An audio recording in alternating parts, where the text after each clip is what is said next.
In the 1950s, a weapon was invented that has become more powerful than America's deadliest weapons of mass destruction. It is the weapon of mass deception, and it is right in our own living rooms.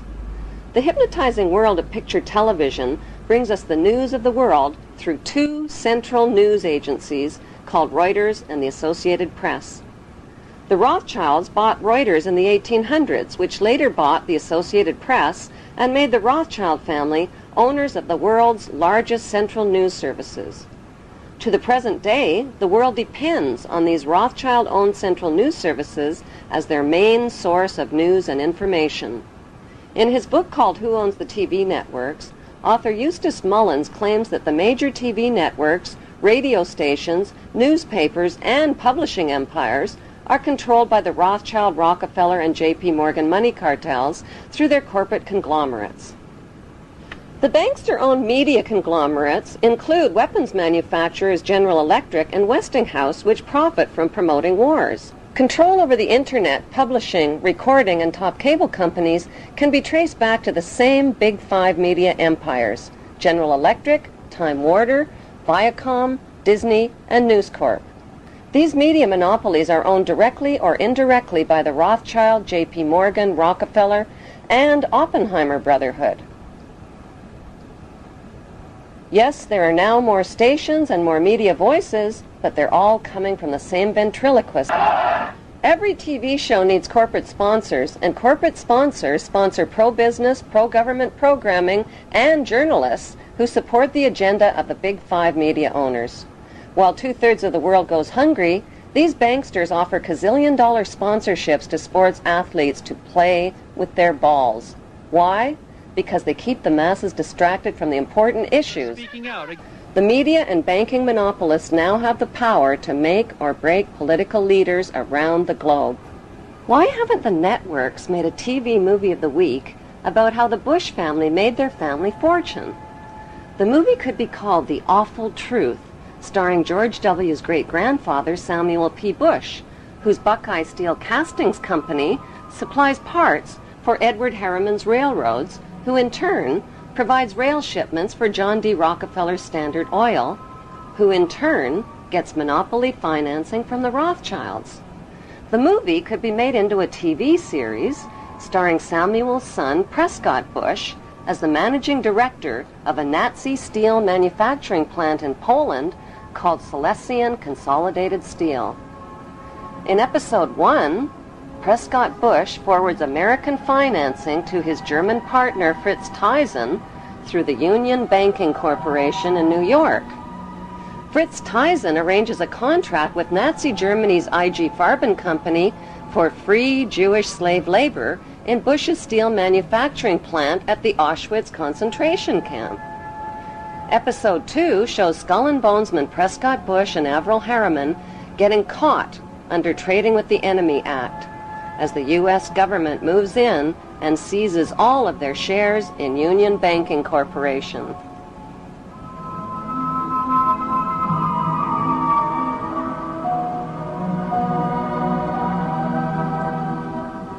In episode 3, Prescott's son, the first George Bush, is director of the CIA.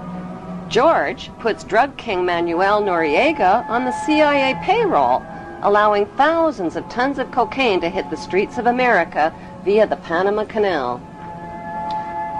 In episode 4, George's son, the second George Bush, becomes partners with Osama bin Laden's older brother, Salem bin Laden, in a Texas oil company called Arbusto Energy. Episode 5 introduces George W.'s shady younger brother, Neil Bush, ripping off the elderly in the Silverado savings and loan scandal that cost U.S. taxpayers $1.3 billion. In episode 6, the Florida election is fixed by George W.'s older brother, Jeb Bush, who puts brother George into the top job at the White House, which brings us back to Auschwitz and the concluding episode with George W. Bush visiting the slave labor camp where his grandfather helped build the Bush family fortune on free Jewish slave labor.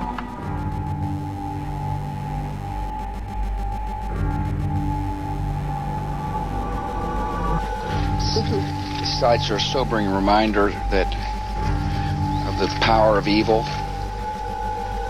the need for people to resist evil.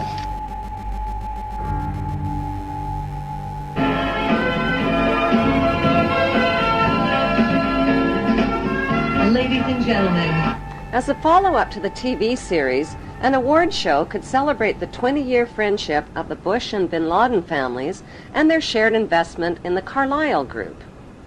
The Carlyle Group is one of America's largest weapons contractors. For the Bush and Bin Laden families, war means profits, big profits. Although the media creates the illusion of freedom of the press, the dominant opinion and messages always serve the banksters' agenda. The chilling reality is that up to 15% of the tax money deducted from your paycheck each month buys the bombs and pays the salaries of troops to commit these atrocities. Rivers of blood from innocent families and their children is on everybody's hands. The plan for world domination by the banksters cannot be accomplished without your cooperation. That plan was formulated in 1773 at Mayer Rothschild's goldsmith shop by 13 influential German Jewish families. Among them were Rothschild, Oppenheimer, Warburg, and Schiff. Their formula for global control is the 3M formula: money control, media control, and military control.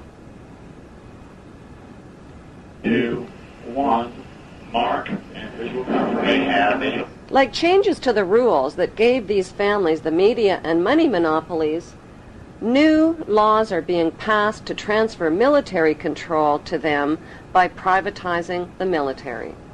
But if they're killing terrorists, who cares if they are government soldiers or corporate soldiers? A more important question to ask is, who exactly are the terrorists and where do terrorists get their training? The answer is right smack in America at Fort Benning, Georgia. Until January 2001, America's terrorist training school was called School of the Americas, but because of massive protests against its activities, the name was changed to WISC, Western Hemisphere Institute for Security Cooperation. Actress Susan Sarandon narrated a documentary film called School of the Assassins. The film exposes the school as a terrorist training camp whose graduates are well-known murderers, torturers, state terrorists, and dictators, including drug king Manuel Noriega. The role of terrorists in the bankster-owned media is to scare the living tax dollars out of citizens, and timing is everything. On the second anniversary of the 9/11 attack on the World Trade Center, George Bush asked for an $87 billion increase in military spending. At the same time, the media released a dramatic video showing Osama bin Laden alive and well and threatening to make the 9/11 attack seem like foreplay. How much do we really know about America's favorite villain? Multimillionaire Osama bin Laden was the 17th of 52 children fathered by a wealthy construction baron named Mohammed bin Laden, who had close ties to the Saudi royal family and the Bush family. In 1979, the American CIA and Pakistan's ISI financed an anti-Soviet group in Afghanistan and provoked a profitable 10-year war with the Russians. When the Russians invaded Afghanistan, the CIA hired Osama bin Laden to recruit and train al-Qaeda fighters to fight the Russian army. Invasion. Anti-communist guerrillas in Afghanistan have been at the front line in the fight against the spread of communism. But what was the fight really all about? Not carrots or potatoes. It was about poppies, endless fields of opium poppies that provide over 70% of the world's heroin supply to heroin addicts worldwide. These are very uncomfortable issues for politicians.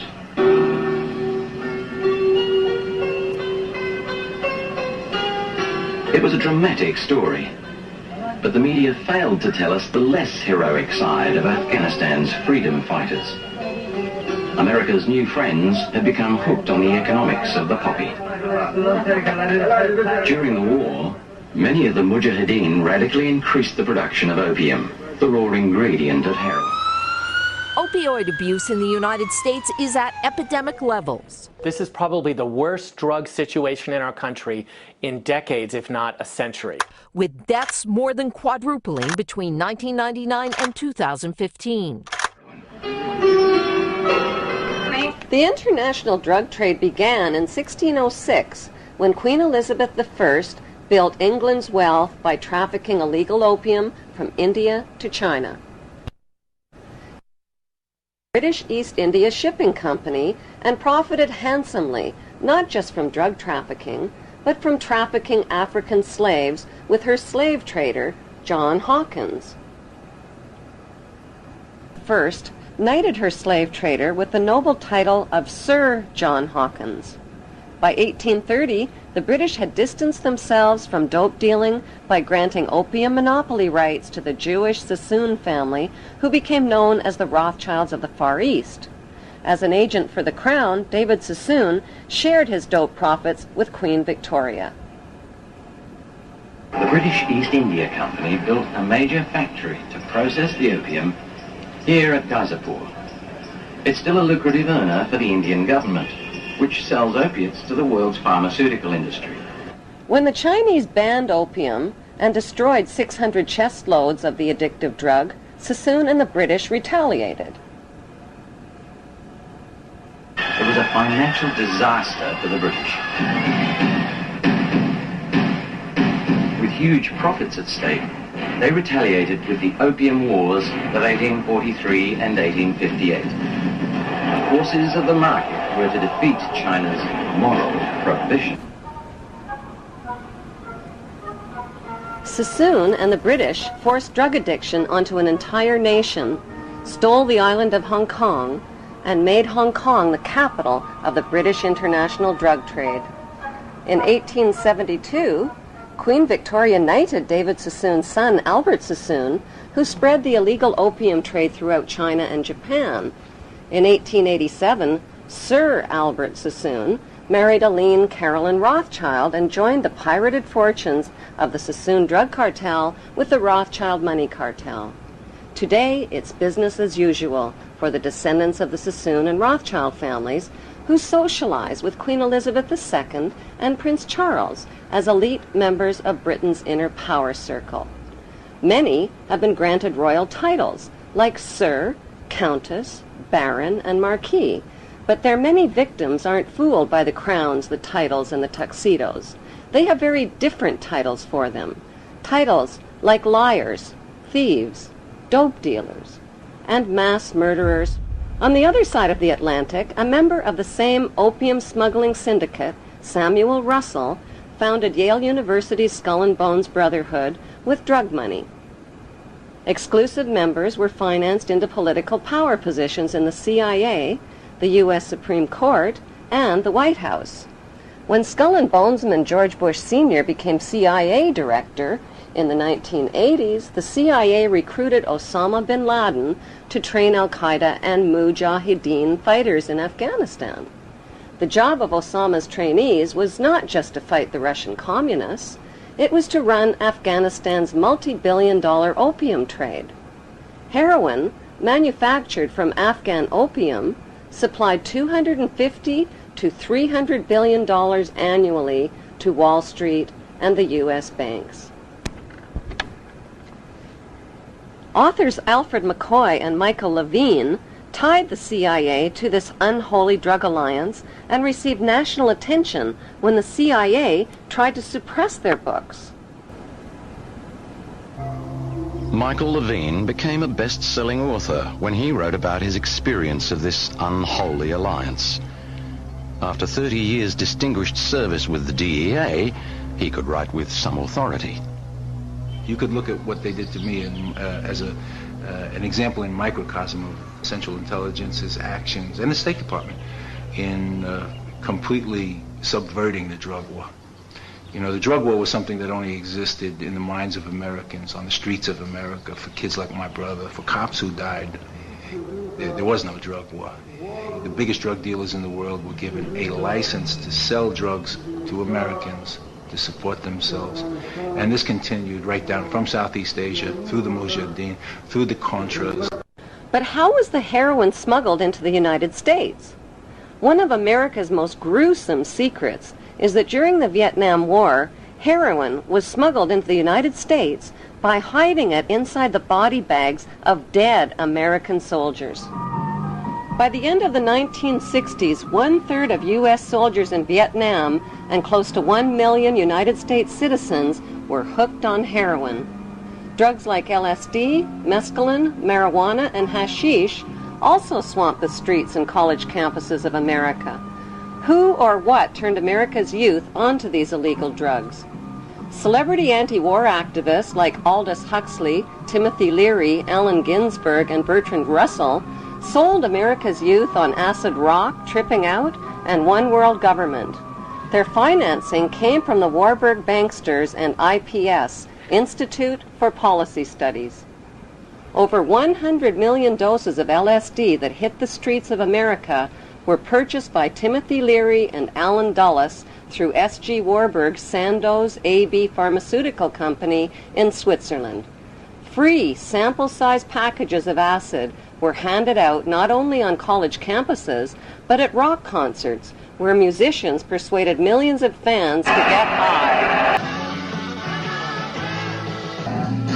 Critics of the drug culture blame parents, teachers, law enforcement, and everybody except the people behind it all, namely the Rothschild-Warburg banksters and their Committee of 300. According to Dr. John Coleman, who wrote the story of the Committee of 300, the Beatles rock group were brought to America by the Tavistock Institute. Tavistock launched the drug culture revolution in America to popularize and normalize social drug use. Through their record companies and advertising monopolies, the banksters have packaged and financed their celebrity salesmen to anesthetize, addict, and enslave billions of people worldwide with dependencies on both prescription and non-prescription, legal and illegal drugs. Those drugs range from alcohol, nicotine, and caffeine to Prozac, crack cocaine, and heroin.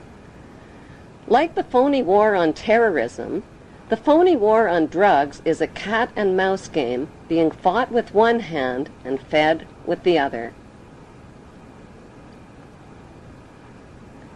The peace symbol adopted by the drug flower children of the 60s was designed by Gerald Holtham, who was commissioned by one world government salesman Bertrand Russell.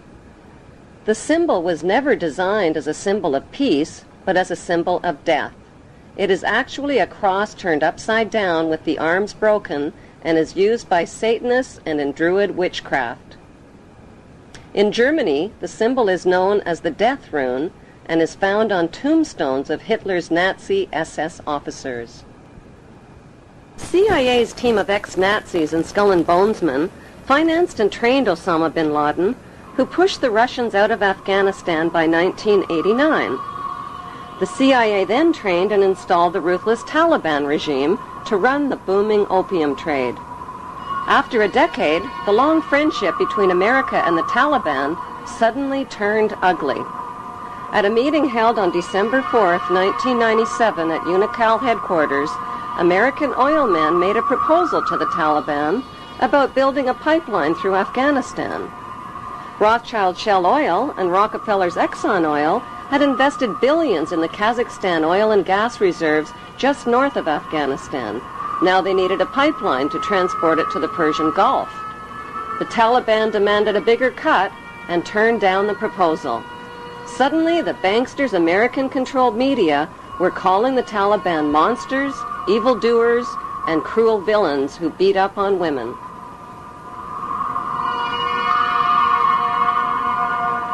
On July 4th, 1999, President Clinton froze the Taliban's U.S. assets and bank accounts and imposed trade sanctions on Afghanistan. By February 2001, the Taliban destroyed most of Afghanistan's opium crops. In May, Secretary of State Colin Powell announced a gift of 43 million U.S. taxpayers' dollars to the Taliban. He called it a reward to the Taliban for destroying the opium crops, but members of the new George W. Bush White House knew the Taliban would use the 43 million for more sinister purposes.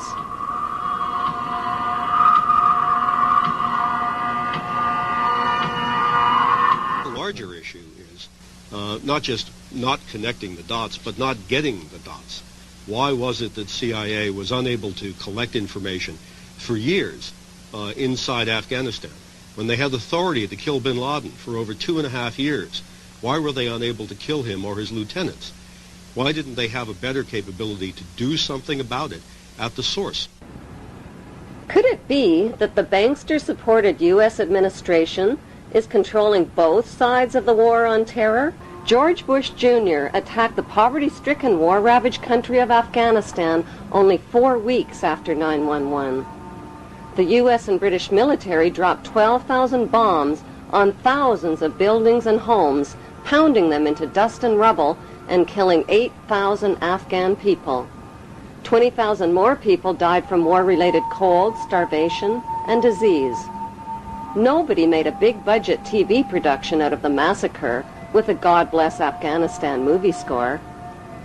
The U.S.-British war on Afghanistan left behind millions of starving people and thousands of women who are still veiled, still homeless, and still penniless. Afghanistan is the world's largest producer of opium and now the world's largest producer of heroin. دې لد دا ده چې 14 کاله دلته جنگ تیر شوی، زراعت تباه شوی، شفاخانې تباه شوي، تجارت تباه شوی، تعلیمي ادارې تباه شوي، مکتبونه تباه شوي، سرکونه تباه دي، ولږه ده، فقر ده، خلک بله چاره نه لري څه وکړي. There can never be peace and democracy in Afghanistan. Why? Because peace and democracy would expose and cut off corporate America's opium and heroin trade at the source. So what was the payoff for the U.S.-British war on Afghanistan? 1, the uncooperative Taliban warlords got kicked out and replaced by the cooperative Northern Alliance warlords. 2, opium and heroin production and revenues skyrocketed. 3, Afghanistan got a new leader named Hamid Karzai, who just happens to be an ex-employee of Unocal Oil. 3, America got permission to build their oil and gas pipeline through Afghanistan. In the 1980s, the United States supported Iraq's invasion of its neighbor, Iran, to stop the spread of Iran's Islamic Revolution. America played both sides of the Iran-Iraq war by supplying Saddam with chemical and biological weapons of mass destruction, and at the same time, America secretly sold weapons to Iran and illegally diverted the money to the Contra-revolutionaries in Central America. During the war, the United States sent a special envoy to see Saddam in 1983. He was Donald Rumsfeld, now the U.S. Defense Secretary. The two men discussed how to reinforce Iraq against a common enemy. This was at a time when Iraq was using chemical weapons on Iranian troops. U.S. companies were supplying components with Washington's knowledge. By 1990, President George Bush Sr. tricked Iraq into another war with another oil-rich neighbor, Kuwait. How? By supplying Kuwait with horizontal drills that could reach beneath the border of Iraq and siphon oil from Iraq's oil fields. Kuwait used the U.S.-made drills to steal 300,000 barrels of oil per day from Iraq, worth over $3 billion annually. The fuse was lit, and Kuwait did nothing to put it out. They pumped oil without restraint from Rumaila oil field, which was accessible to both Kuwait and Iraq, and they exceeded OPEC quotas, flooding the market and driving prices even lower. George Bush Sr. officially promised not to interfere in Iraq's legitimate oil battle with Kuwait, but when Saddam's army entered Kuwait to defend their oil reserves, Bush pounced on them. Our goal is not the conquest of Iraq. It is the liberation of Kuwait. America disposed of its toxic waste problem by building radioactive depleted uranium right into their bombs and dropping them on Iraq. Bush Sr. not only devastated and poisoned Iraq's water systems and infrastructure, he weakened the economies of both Kuwait and Iraq, collected giant profits from rationed Iraqi food for oil programs, and landed massive rebuilding contracts in Kuwait. Bush Sr. followed up the Gulf War with 10 long years of deadly trade sanctions that killed another 1.5 million Iraqi people, including 600,000 children who were cut off from medical supplies. bookstore in the United States today, you can find 50 books celebrating different aspects of the war and how grand it all was. And you only find one that points out that this was a war crime, that demonstrates the evidence that shows that we deliberately targeted civilians and killed more than 250,000 people in Iraq. You'll be fighting not to conquer anybody, but to liberate people. In March 2003, President George Bush Jr. launched the Second Gulf War.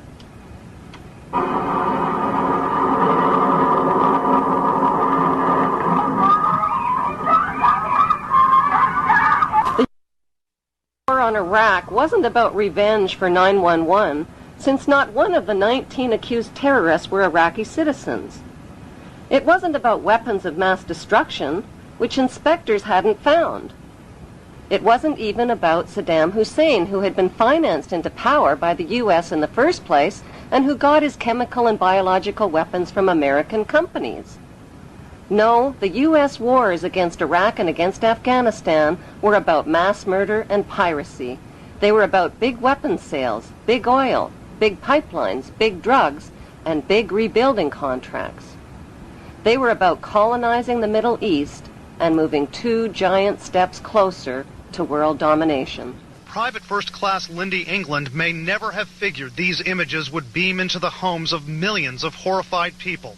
Whatever she might have thought at the time, she says she and her comrades had no choice. So to stand there, give a thumbs up, smile, stand behind all the naked Iraqis in the pyramid, take a picture. Who told you to do that? Persons in my higher chain of command. Why were naked Muslim prisoners positioned on top of each other in the shape of an Egyptian pyramid? The answer can be found in the distant past. In ancient times, Iraq was called Babylon. The year is 586 BC. The armies of Nebuchadnezzar, king of Babylon, descend on Jerusalem with the wrath of an angry God. It is almost 6 centuries before the birth of Christ. The Romans have not yet even dreamed of empire. It is a dark chapter in the history of the Jews, while Babylon's fierce star is rising. The Bible describes the Babylonian attack. Homes are pillaged, King Solomon's temple is set ablaze and utterly destroyed. Saddam Hussein made the mistake of comparing himself to Babylon's King Nebuchadnezzar. The capture of Iraq and Saddam Hussein was not just about oil and colonization, it was also about settling an old Hebrew score. We got him.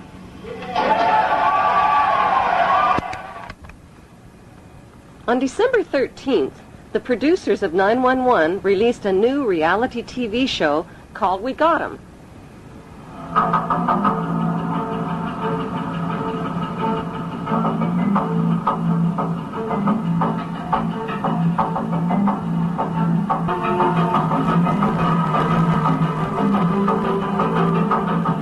The Iraqi people claimed the We Got 'Em video show was staged.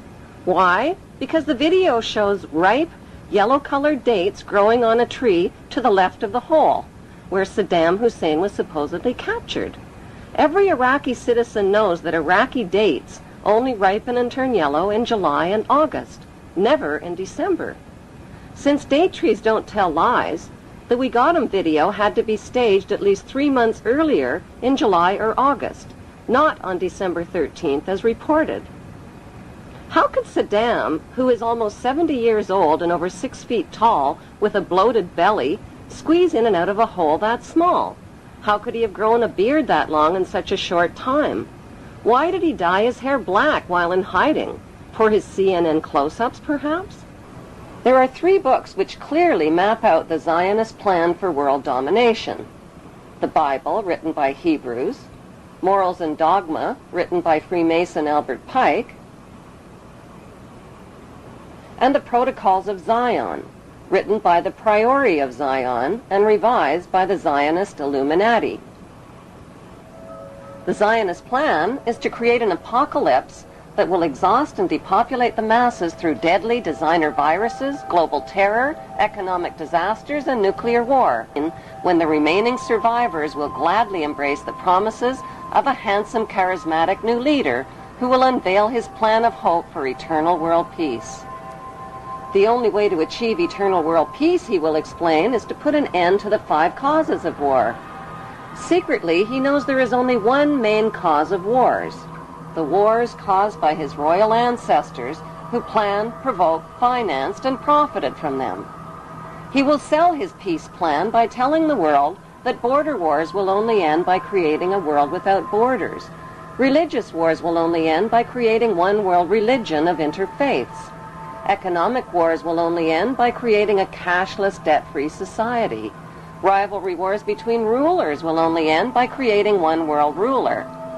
The tools used for war, from handguns to nuclear bombs, will be eliminated, and one world army will be created, which will guarantee world peace. How will this eternal peace plan be accomplished? Through the United Nations, which is the brainchild of the Committee of 300 Ruling Families. The UN is their vehicle for world government and is located on 18 acres of prime Manhattan land donated by the most visible of the ruling families, the Rockefellers. The UN is a closed organization with no public records or open meetings. U.S. taxpayers have already invested $2 trillion in this world authority.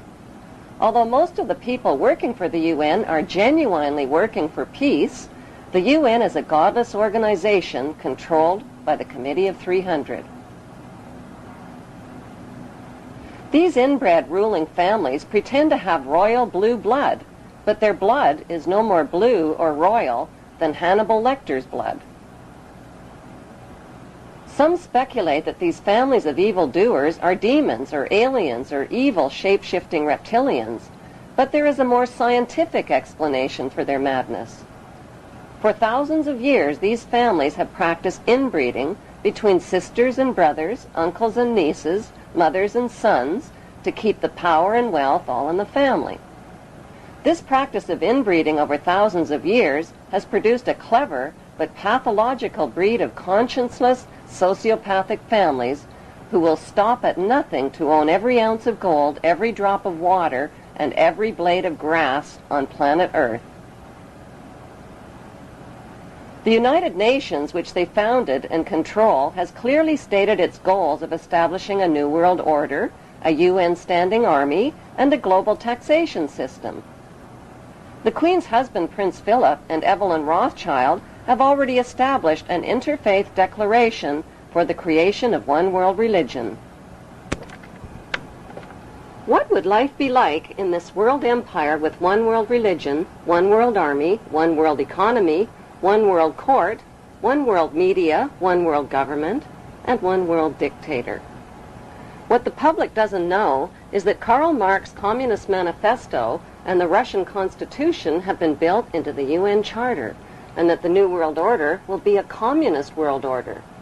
Peace on earth will be a forced peace in which citizens will have no rights. No right to bear children without approval, no right to travel without authorization, no right to own private property, no right to privacy, no right to bear arms, no right to protest, no right to receive an inheritance, no right to choose an education or a job or even a place of residence, and worst of all, no right to live. The right to live will be based on an individual's rating of usefulness to the royal elite. In this planned world without borders or nations, citizens will be disarmed of all weapons, including handguns, and will have no means to protest, fight, resist, or challenge this one world authority who will control them spiritually, economically, and militarily. Every human being will be electronically tattooed and will become helplessly dependent on this one world authority for all of their most basic needs. The masses will eventually be taught to bow down and worship this one world dictator who will rule the entire world from his eternal throne in Israel. They have waited for him. They believe in him. They expect he will heal the world's ills. Some say he is the Messiah, finally returned. But this man is not a savior. He is the King of Terror who will usher in the end of everything. Despite all the red flags, many people deny that a problem even exists. It does exist, and the good news is there are solutions. The solutions lie in knowing what the three biggest fears of the world's ruling families are. The first biggest fear is exposure. They have gone to great lengths to cover up their trail of crimes and to win the public's trust through their media monopolies. Without public trust, their ancestral plan for global control is doomed. Their second biggest fear is losing public support. If the public stops cooperating, their plan is guaranteed to fail. Their third biggest nightmare is organized resistance by an informed and fearless public.